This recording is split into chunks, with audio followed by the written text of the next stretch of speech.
குருஜி, இந்த மனசுக்குள்ள இந்த பொறாமை குணம் அப்படிங்கிறது எப்படி உருவாகிறது? இது எங்கே இருந்து வருகிறது?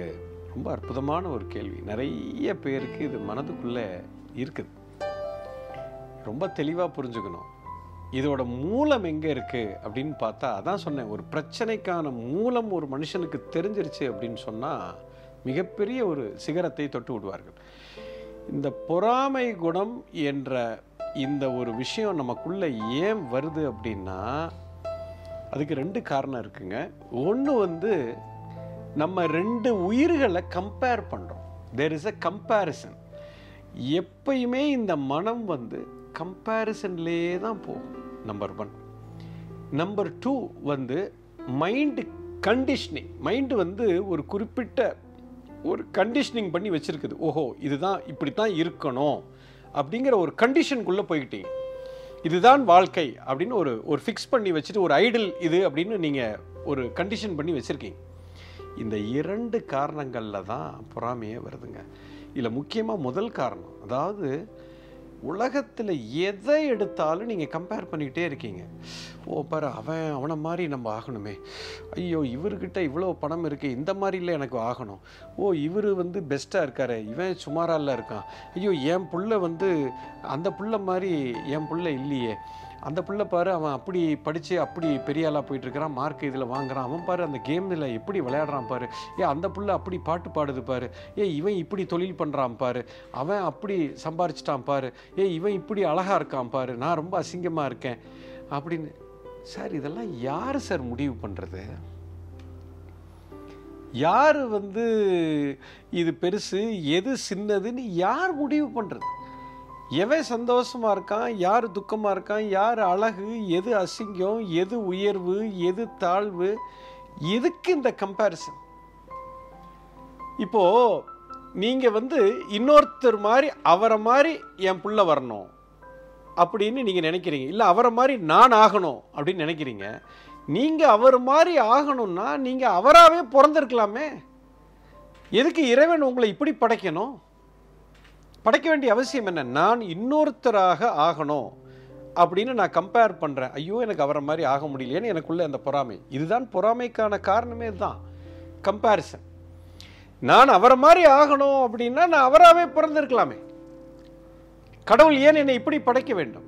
ஐயா, உலகத்தில் இருக்கக்கூடிய ஒவ்வொரு உயிரும் தனித்தன்மை வாய்ந்தது. இந்த உலகத்தில் இறைவனோட படைப்பு பாருங்க, ஒருத்தர் மாதிரி ஒருத்தர் இருக்க முடியாதுங்க. நீங்கள் காமிச்சிருங்க பார்க்கலாம். ஒரே வீட்டில் 2 குழந்தைங்க பிறக்கும், பார்க்க அப்படி ஒரே மாதிரி தெரியும், ஆனால் 2 ஒன்றா இருக்காது. ஒரு 100 வேப்ப மரத்தை எடுங்க, ஒரு வேப்ப மரத்துக்கும் இன்னொரு வேப்ப மரத்துக்கும் சம்பந்தமே இருக்காது.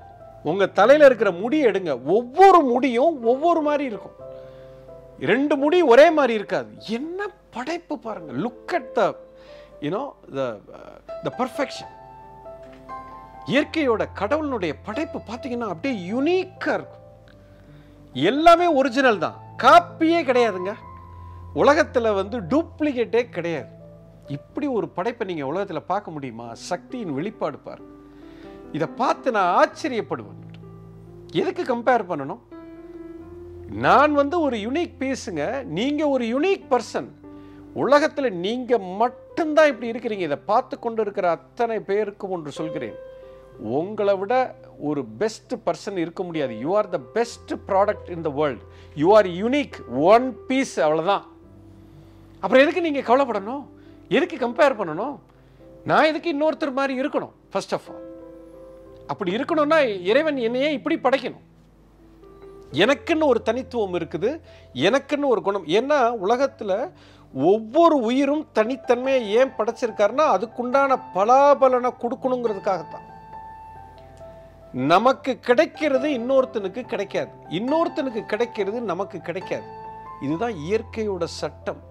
நீங்கள் என்னைக்கு இதை புரிஞ்சுக்கிறீங்களோ அன்னைக்கு உங்ககிட்ட இருந்து ஜெலசி போயிடும். நான் எதையுமே பார்க்க தேவையில்லைங்க, யாரையுமே நான் பார்க்க தேவை, என் வழி தனி வழி.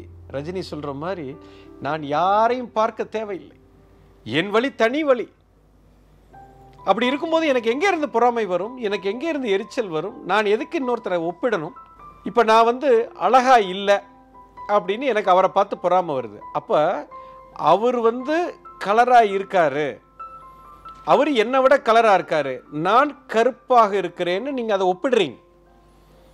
இப்போ நீங்கள் நல்லா கூர்ந்து கவனிங்க, இது ஒப்பிடுறதுனால வர்ற பிரச்சனை.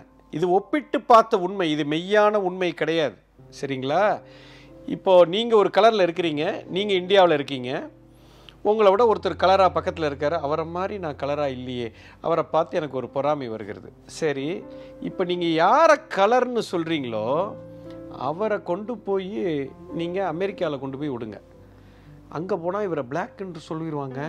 இப்போ அவர் அங்கே போய் உட்காந்துக்கிட்டு அவர் பார்த்துக்கிட்டு என்ன சொல்லுவார், அங்கே இருக்கிற ஒரு வெள்ளைக்காரனை பார்த்துட்டு பாரு, அவன் என்னை விட கலராக இருக்கான், நான் கருப்பாக இருக்கேன்னு அவர் பொறாமைப்படுறாரு அவரை பார்த்து.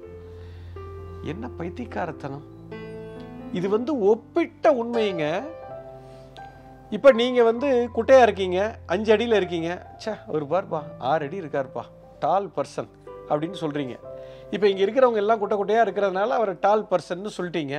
அவர் நீ தான்ப்பா பார்ப்பா வளர்ந்துருக்கிற, சூப்பர், உன்னை மாதிரி என்னால் இல்லை அப்படின்னு எனக்குள்ள ஒரு பொறாமை. இப்போ இந்த 6 அடி இருக்காரு டால் பர்சனு, அவரை கொண்டு போய் நீங்கள் ஆஃப்ரிக்காவில் விட்டுட்டோம்னு வைங்க. ஆஃப்ரிக்காவில் மினிமமே 6 அடி தான் வச்சுக்கோங்க, எல்லாம் 6.25 7 அடி இருக்கான். இப்போ அவர் அங்கே போனால் அவர் டாலா இல்லை ஷார்ட்டா? அவர் ஷார்ட் ஆகிட்டாருங்க அங்கே. அவர் அங்கே போய் இப்போ நான் உண்மையிலேயே கேட்குறேன், அந்த மனுஷன் டாலா இல்லை ஷார்ட்டானா ரெண்டும் கிடையாதுங்க. இதுதான் உண்மை. இங்கே இருக்கிறவரோட ஒப்பிடும் பொழுது அவர் வளர்த்தி, அங்கே இருக்கிறவர்களோட ஒப்பிடும்போது அவர் ஷார்ட் ஆகிட்டார். அப்போ அவர் அங்கே போனார்னா அவருக்கு வருத்தம் வந்துடும். கடவுள் பார்க்குறாரு, டே என்ன, ஏன் உங்களுக்கெல்லாம் இப்படி ஒரு வேற்றுமை ஏன் நீங்கள் பார்க்குறீங்க? நீ ஒரு வேற, நீ தனித்தன்மம், உன்னோட உயரத்தை நீ யாருக்கூடையும் கம்பேரே பண்ண தேவையில்லை, அவரோட உயரத்தை அவர் இன்னொருத்தரோட கம்பேர் பண்ண தேவையில்லை. இது எல்லாமே அற்புதம்தான். கடவுளுடைய படைப்பில் ஒவ்வொன்றும் தனித்தனியாகத்தான் இருக்கும். இப்படித்தான் இயற்கையில் எல்லாமே இருக்கிறது. இந்த உண்மை மட்டும் உங்களுக்கு புரிஞ்சிருச்சு அப்படின்னு சொன்னால் இன்றைக்கே நீங்கள்லாம் வைரங்கள், கடவுளுடைய அற்புதமான படைப்புகள். எதையுமே கம்பேர் பண்ணாதீங்க. உங்கள் குழந்தைகளை யார் கூடயும், நீங்களோ கணவனோ மனைவியோ பெத்த அம்மா அப்பாவோ யார் கூடயும் யாரையும் எந்த உயிரையும் ஒப்பிடாதீர்கள். எல்லாமே தனித்தன்மை வாய்ந்தது. நம்ம எல்லாம் உயிர், இது உயிரோடு இருக்கக்கூடிய உயிர் பொருள். இது எல்லாமே ஜடப்பொருள் அல்ல. ஒரு ஃபேக்ட்ரியில் 100 கார் தயாரிப்பான், 100 ஒரே மாதிரி இருக்கும். ஒரே வீட்டில் பிறக்கிற 5 குழந்தையும் 5 விதமாக இருக்குது. இந்த 5 விரலும் ஒரே மாதிரி இல்லை. சிம்பிள் காமன் சென்ஸுங்க. இது புரிந்து விட்டால் ஒப்பிடுதலை விட்டுருவீங்க. இந்த கம்பேர் பண்ணுறதை விட்டுட்டிங்கன்னா ஜெலசி உங்களை விட்டு போயிடும். அது இதிலிருந்து பிறக்கிற இன்னொரு பிரான்ச்சு தான் இந்த மைண்டு கண்டிஷனிங்னு சொல்கிறோம். அதாவது எல்லாத்தையும் கண்டிஷன் பண்ணி வச்சுக்கோம். ஒரு இப்படி தான் இப்படி தான் இப்படி தான் இப்படி தான், அப்புறம் அந்த கண்டிஷனை ஒப்பிட்டு பார்க்கறது. இந்த 2 காரணத்தினால எனக்குள்ள இந்த பொறாமை குணம் பிறக்கிறது. இதோட மூலம் இங்கே தான் இருக்கிறது. இதை என்னைக்கு நீங்கள் ட்ராப் பண்ணிட்டீங்களோ அன்றைக்கே உங்களுக்கு ஜெலசிங்கிறது போயிடும். உலகத்தில் உயர்ந்தது, தாழ்ந்தது, அழகானது, அசிங்கமானது, பணக்காரன், ஏழை, இவன் உயர்ந்தவன், தாழ்ந்தவன், வளர்த்தியாக இருக்கான், குட்டையாக இருக்கான், இது எல்லாமே வெளி தோற்றம்தான். உள்ளுக்குள்ளே இருக்கிற உயிர்த்தன்மையில் எந்த மாற்றமும் இல்லை. அது எல்லாமே தனித்தன்மை வாய்ந்தது. உடலும் அப்படித்தான். இந்த உண்மை புரிந்தால் பொறாமையிலிருந்து மொத்தமாக வெளியில் வந்துடலாம்.